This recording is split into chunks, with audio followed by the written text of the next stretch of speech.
क्या हाल चाल है दोस्तों। आप लोगों को याद होगा कि उर्तुगुल में सीजन 4 में बहुत टफ किस्म का जो विलन नहीं थे, तो उन लोगों ने क्या किया था, नोयान को वापस लाया था।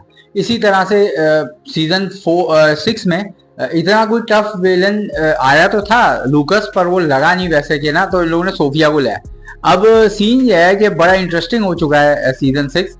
हालांकि घरेलू झगड़े वही वाले जो पहले हम देखने में मिले हैं वही हो रहे हैं होलोफेरा और गोचा के बीच में। पर हकीकत यह है कि जो मजा आ रहा है जंगों में, जो उस्मान साहब फतह कर रहे हैं और अपने दिमाग से क्या गेम पलटा है उसके ऊपर बात करेंगे। लाइक सब्सक्राइब करना, बेल आइकन दबाना। जो किला है उसको अपने इत्तेहादी को दिया, जो कि सो कॉल्ड इत्तेहादी है, पर वो जो है असली लूकस का साथ भी काम कर रहा है। उसको उस्मान साहब को नीचा करना है, पर वो उस्मान साहब के सामने दिखावा कर रहा है। उस्मान साहब को पता है कि ये बंदा जो है गद्दार है, पर वो उसको और ढील दे रहे हैं कि बेटा तू जो भी सोच रहा है सोच, फिर अपनी प्लानिंग चल रहा है। अब मजे की बात यह है कि लूकस जो है वो एक पावरफुल विलन तो आया था, पर ऐसे ऐसा वो बिल्कुल ही ना फारिग हो गया। मतलब उसको उस्मान साहब ने हर जगह पे डिफीट दी है। तो अब सोफिया को लिया। सोफिया जो है वो अपनी नई चाल चल रही है। अच्छा, सोफिया का तलवार मारी थी उस्मान साहब ने फर्स्ट सीजन में, तो वो कैसे बची तो वो अपना बता रही थी, तो वो कन्विंसिंग नहीं था। हालांकि नोयान वाला जो था ना, नोयान को जब वो उर्तुगुल जो है वो मारते हैं, तो नोयान जो है वो बच जाता है। वो दिखाते हैं कि वो सब अपने भाई के चक्कर में चले जाते हैं लेके, और वो जो नोयान है ना वो बच जाता है, वो फिर अपने आप को सही करके वापस आ जाता है। तो इसी तरह से सोफिया का ये दिखाया कि सोफिया को ले गए थे। अब वो किस तरह से सीधी हुई सही हुई ये नहीं बताया कि उसको, मतलब थोड़े से एक दो और सीन डाल देते तो पता चल जाता, बहरहाल वो नहीं डाला। और फिर सोफिया एक्सप्लेन करती है कि अब मैं आई हूँ उस्मान साहब से बदला लेने, और वो सोफिया अपनी चालें चल रही है। पहले वो डिफीट वगैरह सब सुनती है कि अच्छा ये मैं हमारे डिफीट हो रहे हैं लोग वगैरह, तो वो फिर अपनी करने पे उतर आती है, और उसने काफी लोगों को शहीद भी कर दिया। इसके बाद जो है उस्मान साहब जो है वो जो अपने इत्तेहादी, जिसको वो अपना इत्तेहादी समझते जो कि है नहीं, हाँ काजी साहब जो है ना, उनको जो है ना उनसे वो एक कहते हैं कि हम गुड्स वगैरह तिजारत के लिए भेजेंगे। तो वहां से लूकस को काजी साहब बताए थे कि काजी साहब बोलते हैं कि भाई ये जो है ये भेजे ना हमने गुड्स, तो शिप में आग लगा देंगे तो डिस्ट्रॉय कर देंगे। अच्छा, तो उस्मान साहब जो है वो गुड्स वगैरह भिजवाते हैं, तो उनकी शिप जो है वो तबाह हो जाती है। तो उस्मान साहब बोलते हैं भाई मुझे तो ये मेरा हिस्सा चाहिए, जो भी मेरा नुकसान हुआ है उसका। तो काजी साहब बोलते हैं मैं क्यों दूंगा। काजी साहब का अलग फड्डा होता है। फिर काजी साहब से उस्मान साहब चले जाते हैं, तो काजी साहब हंस रहे होते हैं, देखो इनका नुकसान करा दिया। फिर बाद में दिखाते हैं काजी साहब के गुड्स वगैरह उसमें डाल के बेच दिए थे, उस्मान साहब के तो गुड्स सलामत है।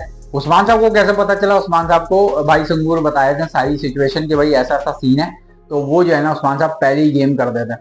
तो ये समझते उस्मान साहब को डिफीट कर दिया, पर खुद ही डिफीट हो जाते हैं, जिसकी वजह से लूकस की हट जाती है। और जो सोफिया है ना वो जाके भाई सुंगूर को शहीद कर देती है। भाई सुंगूर आते आते सोफिया का नाम नहीं लेते। उस्मान साहब पूछ रहे थे किसने मारा, काजी ने मारा या लूकस ने मारा, पर वो सोफिया का नाम लेते लेते रुक जाते हैं और शहीद हो जाते हैं। तो इस तरह से वो एक सस्पेंस अभी भी रह गया कि उनको नहीं पता उस्मान साहब को सोफिया आ चुकी है फ्रेम में। और दूसरा ये बात कि अब नेक्स्ट एपिसोड में दिखा रहे हैं कि फातिमा को उठा लिया है सोफिया ने, और वो जो उसके दो जो शादी करने के उम्मीदवार है उनको भी उठा लिया है, हेजल खातून को भी उठा लिया। हेजल खातून का एक अलग चल रहा है कि वो होलोफेरा को भड़का रही है। वहां पे वो दूसरी खातून है वो भड़काना चाह रही है गोंचा को, पर गोंचा नहीं आ रही बातों में। अब गोंचा सही होती जा रही है तो होलोफेरा खराब हो गई है। मतलब दोनों का ना अनबैलेंस चल रहा है। खैर बाला खातून ने समझा दिया होलोफेरा और गोचा को कि तुम लोग तमीज के नाखून लो, अकल के नाखून लो, और लड़ो नहीं आपस में, क्योंकि दुश्मन तो यही चाहता है कि तुम लड़ो और फिर उसके बाद वो फायदा उठाए। हालांकि वो जो बाला खातून के साथ एक खातून है जो विलन है, वो भरपूर कोशिश कर रहे हैं कि गोचा हाथ में आ जाए। गोचा नहीं आ रही तो कह रहे हैं अलाउद्दीन को भड़काएगी। अब वो देखते हैं कब भड़काएंगी। बहरहाल दूसरा ये वाला जो पैटर्न है कि हेजल खातून को क्या मिल रहा है होलोफेरा को भड़काने के लिए, क्योंकि जो है क्या कहते हैं एक अलग ही पैटर्न निकल गया कि भाई जो मैं उसकी तरफ हूं तो वो उसकी तरफ है, ऐसे करके फड्डे हो रहे हैं। और मजे की बात यह है कि ग्रीक और मुसलमानों में जो बीच में एक लड़ाई करवाने की कोशिश गई थी उसको सॉल्व कर दिया इन लोगों ने, जिसकी वजह से लूकस का ये भी प्लान जमीन पे आ गया। तो लूकस बिल्कुल ही फारिग विलन हो गया। अच्छा खासा चल रहा था। मुझे लगता है लूकस को इस वजह से इन लोगों ने फारिग विलन बनाया क्योंकि इनको सोफिया को एंटर करवाना था, और सोफिया आके जंगजू हरकतें कर रही है। अब मजा की बात तब आएगी जब उस्मान साहब सोफिया को देखेंगे। अब सोफिया से वो किस तरह से बदला लेंगे ये देखना है। पुराने किरदारों में सोफिया को लाए यार कोई, अपने इस्लामी हीरोज को भी ले आते, मजा आ जाता। सोफिया को लाना था तो अच्छी बात है, पर इस्लामी हीरोज भी आते पुराने। अब भाई सुंगूर को तो इन लोगों ने शहीद कर दिया, अब आगे कौन आएगा ये देखना है। लाइक सब्सक्राइब करना, बेल आइकन मारना। कैसी लगी वीडियो